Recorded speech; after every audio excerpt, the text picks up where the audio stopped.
মা টুম্পা, কোথায় গেলি রে মা? তাড়াতাড়ি বাইরে আয় তো মা। কি রে, কোথায় গেলি? হ্যাঁ মা, বলো আমাকে ডাকছো কেন?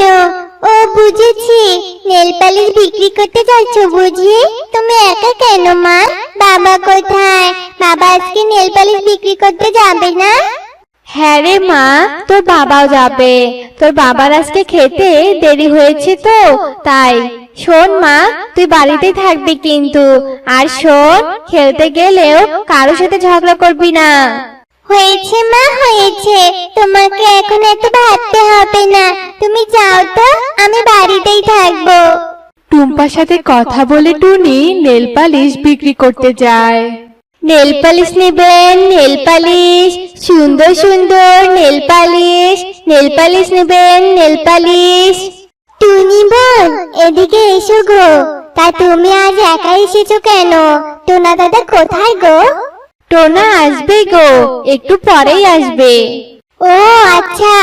টুনি বোন, তুমি আমাকে একটা লাল রঙের নেল পালিশ দাও তো। কয়েকদিন আগে যেটা নিয়েছিলাম সেটা শেষ হয়ে গেছে। টুনি, আমার পাটা বুঝি ভেঙেই গেল। টুনি, টুনি আমাকে বাঁচাও। টোনা খাদে ওর পা নিয়ে অনেক চিৎকার করছিল। তারপর টুনি তাড়াতাড়ি করে হাসপাতালে নিয়ে যায়।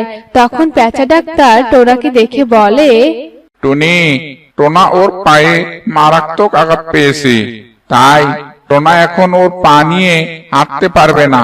টোনাকে বিশ্রাম নিতে হবে। আমি কিছু ঔষধ লিখে দিচ্ছি। টুনি, তুমি ঔষধগুলো ঠিকভাবে খাওয়াবে, বুঝলে? তারপর টুনি টোনাকে নিয়ে বাড়িতে আসে।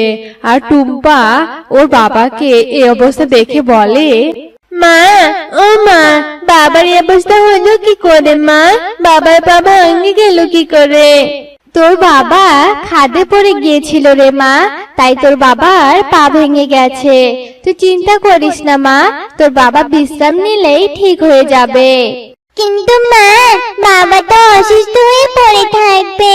তুমি তাহলে একা একা কিভাবে নেল পালিশ বিক্রি করবে? তোমার তো কষ্ট হবে মা। তুই কোনো চিন্তা করিস না মা, আমি নিজে গিয়ে সামলে নিব। তুই বাড়িতেই তোর বাবার খেয়াল রাখিস, কেমন? এরপর থেকে টুনির কষ্টের দিন শুরু হয়। বাড়ির সব কাজ সামলিয়ে টুনিকে একাই নেল পালিশ বিক্রি করতে হতো। কি ব্যাপার টুনি, তোমাকে এত ক্লান্ত দেখা যাচ্ছে কেন? দেখে তো মনে হচ্ছে ঠিকভাবে খাওয়া দাওয়া করো না। আর শুনলাম টোনা দাদা নাকি অসুস্থ। তাহলে তো তোমার অনেক কষ্ট হয়েছে, তাই না? হ্যাঁ দিদি, আমাকে একাই এখন নেল পালিশ বিক্রি করতে হয়। এ কথা বলে টুনি বাড়ি চলে আসে। আর যা দেখে তা দেখে তো টুনি অনেক অবাক হয়ে যায়। মা টুম্পা, তোর কি হয়েছে মা? তুই এভাবে মেঝেতে পড়ে আছিস কেন? এই মা, তুই কথা বলছিস না কেন? তারপর টুনি তাড়াতাড়ি করে টুম্পাকে হাসপাতালে নিয়ে যায়। তারপর ডাক্তার দেখে বলে, টুনি, টুম্পার এক কঠিন রোগ হয়েছে। টুম্পার চিকিৎসার জন্য অনেক টাকা লাগবে, আর অনেক ঔষধও খাওয়াইতে হবে। না পেঁচা ডাক্তার, আপনি এভাবে বলবেন না। আমার মেয়ের কিচ্ছু হবে না। আমি আমার মেয়ের চিকিৎসার জন্য ঠিক টাকা জোগাড় করব। তারপর টুনি ওর মেয়েকে বাড়িতে নিয়ে আসে। আর মেয়ে আর স্বামীকে দেখে ভাবতে থাকে, হে আল্লাহ, এখন আমি কি করব? একদিকে আমার মেয়ে আর অন্যদিকে আমার স্বামী। আমি দুইজনের চিকিৎসা টাকা কি করে জোগাড় করব? আমি যে অসহায়, এতগুলো টাকা আমি কোথায় পাবো? টুনি এসব বলে অনেক কান্না করতে থাকে। পরের দিন টুনি ওর মেয়ে আর স্বামীকে ঔষধ খাইয়ে নেল পালিশ বিক্রি করতে বের হয়। আর জঙ্গলে জঙ্গলে ঘুরতে থাকে। নেল পালিশ নিবেন? Nail polish. দিদিরা, রং বেরঙের নেল পালিশ আছে, নিবেন গো নেল পালিশ? টুনি পুরো জঙ্গলে নেল পালিশ নিয়ে এভাবে ঘুরতে থাকে, কিন্তু কেউ নেল পালিশ কিনে নেয় না। তারপর টুনি ক্লান্ত হয়ে একটি গাছের নিচে বসে পড়ে আর ভাবতে থাকে, সারাদিন তো একটাও নীল পালিশ বিক্রি হলো না, তাহলে আমি মেয়ে আর স্বামী চিকিৎসা করাবো কি করে?